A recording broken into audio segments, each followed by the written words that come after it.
Assalamualaikum warahmatullahi wabarakatuh. Dalam sebuah kisah, pada saat perang sedang terjadi, Rasulullah Shallallahu Alaihi Wasallam pernah terluka. Gigi geraham beliau patah, bibir bawahnya sobek, dan dahinya yang mulia bercucuran darah. Perang ini disebut dengan Perang Uhud. Perang ini dikenal dengan nama gunung tempat terjadinya peperangan antara kaum kafir Quraisy dan kaum muslim. Gunung Uhud terletak di sebelah utara kota Madinah. Perang ini merupakan rangkaian peristiwa yang menjadi cobaan dan ujian bagi hamba-hamba Allah yang beriman. Tujuan dari Perang Uhud adalah untuk mempertahankan eksistensi agama Islam dan perjuangan kaum muslim dari serangan kaum kafir Quraisy yang ingin menghancurkan kejayaan Islam.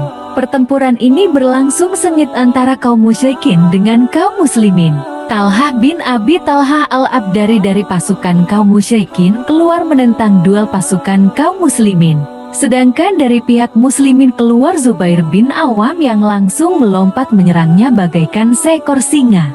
Di sisi lain, Abu Dujana yang mendapatkan pedang Rasulullah Shallallahu Alaihi Wasallam langsung menyerang dengan penuh keberanian dan membunuh siapa saja orang musyrikin yang menghadangnya. Begitu pula paman Rasulullah Shallallahu Alaihi Wasallam, Hamzah bin Abdul Muthalib yang menyerbu hingga ke tengah-tengah pasukan kaum musyrikin. Pasukan pemanah yang berada di Bukit Anin turut memberikan andil besar dalam pertempuran.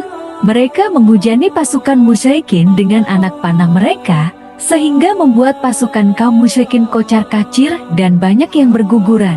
Setelah melihat pasukan musyrikin kocar-kacir meninggalkan medan pertempuran, pasukan kaum muslimin mulai mengumpulkan harta rampasan perang. Regu pemanah yang berada di Bukit Ainin seketika turun dari pos penjagaan dan lupa akan tugas utamanya karena tergoda oleh harta dunia. Singkat cerita, setelah kaum musyrikin mendengar berita bahwa pasukan kaum muslimin turun dari bukit, yang awalnya melarikan diri berbalik arah dan kembali menyerang pasukan kaum muslimin. Akhirnya pasukan kaum muslimin kacau balau. Banyak di antara mereka yang terbunuh, salah satunya adalah paman Rasulullah Shallallahu Alaihi Wasallam yaitu Hamzah bin Abdul Muthalib. Di tengah situasi genting tersebut, kaum musyrikin mencoba mendekati Rasulullah Shallallahu Alaihi Wasallam, tetapi mereka dihadang oleh pasukan kaum muslimin yang berjumlah 9 orang, yaitu 7 orang dari sahabat Ansyar dan 2 orang dari sahabat Muhajirin. Meskipun para sahabat berusaha sekuat tenaga melindungi Rasulullah Shallallahu Alaihi Wasallam, kaum musyrikin tetap berhasil menerobos pertahanan kaum muslimin dan menyerang Rasulullah Shallallahu Alaihi Wasallam hingga mengakibatkan wajah beliau terluka. Bibir bawah beliau sobek dan pipi bagian atas yang menonjol hingga 2 rantai besi perisai masuk ke dalam pipi bagian atas beliau. Namun, di tengah hal itu, Rasulullah malah tidak henti-hentinya menadahi tetesan darah itu dan mengusapkannya ke dada supaya tidak menetes ke tanah meski dalam keadaan genting sekalipun. Setelah perang mereda, seorang sahabat memberanikan diri bertanya mengenai perilaku beliau tersebut. Dengan lemah lembut, Rasulullah Shallallahu Alaihi Wasallam menjawab, "Aku mendengar apa yang tidak kalian dengar tentang malaikat penjaga gunung. Kalau ada setetes darahku menyentuh bumi, maka Allah akan menurunkan azab dari langit kepada mereka yang memerangiku." Mendengar jawaban itu, para sahabat kembali bertanya, "Mengapa engkau tidak mendoakan para musuh Allah itu supaya celaka?" Rasulullah Shallallahu Alaihi Wasallam kembali menjawab, "Sungguh aku tidak diutus untuk melaknat, tetapi berdakwah dan menyebarkan rahmat kepada seluruh alam."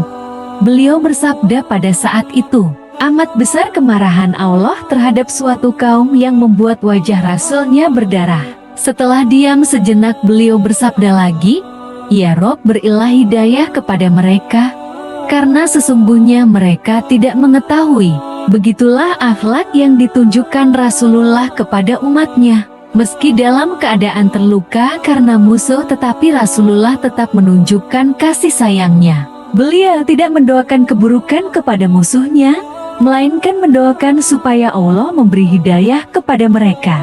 Bahkan dalam keadaan genting sekalipun Rasulullah tidak mau ada setetes darahnya menyentuh bumi karena beliau takut Allah akan menurunkan azabnya kepada mereka yang memerangi beliau. Dalam paparan di atas, terdapat beberapa nilai-nilai pendidikan akhlak yang ditunjukkan oleh Rasulullah. Kemuliaan akhlak Rasulullah menjadikan tumbuhnya benih-benih kecintaan mahabbah dalam hati para sahabat. Sehingga rasa hormat dan jiwa rela berkorban selalu muncul dalam hati para sahabatnya. Secara tidak langsung Rasulullah juga memberikan pengajaran kepada kita supaya tidak pernah mendoakan keburukan kepada orang yang telah menyakiti kita, melainkan dengan mendoakan supaya Allah mengampuni dan memberikan hidayahnya kepada orang yang telah menyakiti kita.